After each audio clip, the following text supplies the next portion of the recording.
yang bermanfaat itu misalnya anak-anak itu baca sekolah untuk orang tuanya itu pun akan sampai karena Allah berfirman inna nazzalna dzikra wa inna lahu lahafidun. Sesungguhnya Al-Quran ini aku yang menurunkan, aku yang menjaga dan aku yang merawat. Dan Allah berfirman surat yang lain itu walaupun di sana.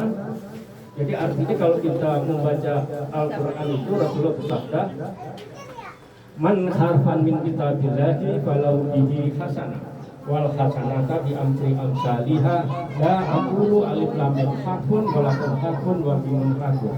Rasulullah bersabda, bacalah satu Al-Quran, Allah akan kasih 10 kebaikan.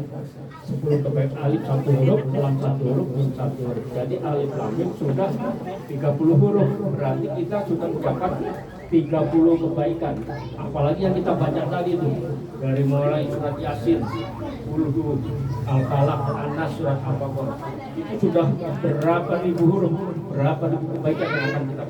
Hitungnya satu huruf 10 itu jangan 1, 2, 3, 10 sedikit. Kalau hitungan di akhirat itu satu huruf ke 2 huruf itu 500 tahun di akhirat. 2 ke 3 500 tahun 3. Nah yang kita baca tadi mungkin kalau kita menghitung itu jumlahnya bisa ratusan ribu huruf. Berapa ribu kebaikan yang akan kita peroleh. Jadi amal-amal yang kita baca itu akan ditransfer ke almarhumah itu. Nah, pertama dasarnya makanya ibadah yang pertama itu kan sholat, kedua baca Al-Quran. Karena Al-Quran itu sendiri Rasulullah juga seperti ini. Kemudian Rasulullah sabda lagi berkaitan dengan Al-Quran. Iqra'ul Qur'ana wa innahu ya'ti yaumal qiyamati syafi'an li ashabi.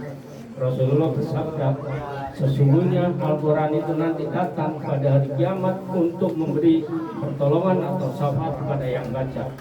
Jadi informasi dari Rasulullah bersabda tersebut itu pelajaran buat kita. Jangan sampai kita setiap hari tidak membaca Al-Quran.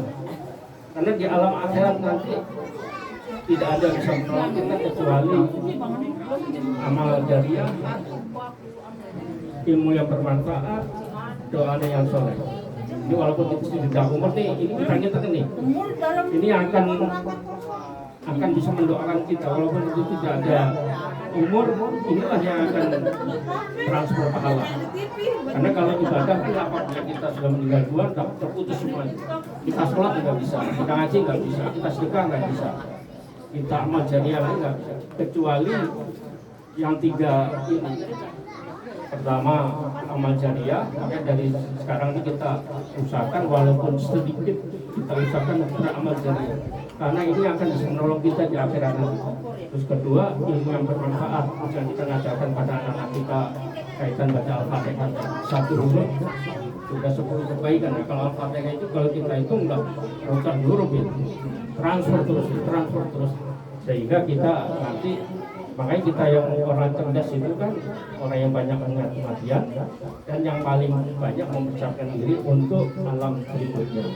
Karena kita ini kan dari alam dunia, alam kubur, alam akhirat. Nah, jadi istilah kita masih transit di alam kubur nih, istilahnya kita masih waiting list menuju akhirat. Jadi di alam kubur ini kalau kita nggak ada persiapan juga ada siksaan, ada kabar gembira juga. Kalau yang amalnya banyak kita sering baca Al-Quran, kita dilindungi sama Al-Quran kasih Quran. Tapi kalau kita nggak punya persiapan itu kan juga kita sendiri akan nggak perlu disiksa di akhirat apalagi kan. Nah, di sini artinya iktibar buat kita supaya kita itu jadi untuk memperingati almarhum ini, pertama kita mendoakan dan kedua kita punya nilai silaturahmi. Karena Allah berfirman, Bismillahirrahmanirrahim. Ya ayyuhan nasu qulu rabbakum alladzi khalaqakum min nafsin wahidatin wa khalaqa minha zawjaha wa basa minhuma rijalan katsiran wa nisaa'a wattaqullaha tasaaluna bihi wal arham innallaha kana 'alaikum raqiba. Wahai orang yang beriman, wahai manusia, bertakwalah kepada Allah yang telah menciptakan kamu dari diri yang satu, yaitu Adam, dan Allah menciptakan pasangannya yaitu Hawa. Dari keduanya Allah mempertemukan manusia laki-laki dan perempuan yang banyak. Bertakwalah kepada Allah. Dengan namanya kamu saling meminta, peliharalah hubungan kekeluargaan, silaturahmi. Sesungguhnya Allah sudah. Jadi ini kaitan dengan kita ngumpul di sini, sampai kita tadi mendoakan orang tua kita yang telah meninggal dunia, dan kita berkumpul di sini juga sudah mengandung silaturahmi. Jadi silaturahmi itu pertama kita dibutuhkan rezeki, dibandingkan umur, dicintai sesama keluarga, kemudian yang paling menggerakkan yaitu dimasukkan di surga yang Allah. Untuk itu jangan segan-segan kita untuk silaturahmi. Dimasukkan surga ini yang bikin kita, karena ayatnya jelas, kita diperintahkan tidak boleh istilahnya. Mudah-mudahan tahu singkat dapat ada manfaatnya. Bila itu saya, assalamualaikum warahmatullahi wabarakatuh.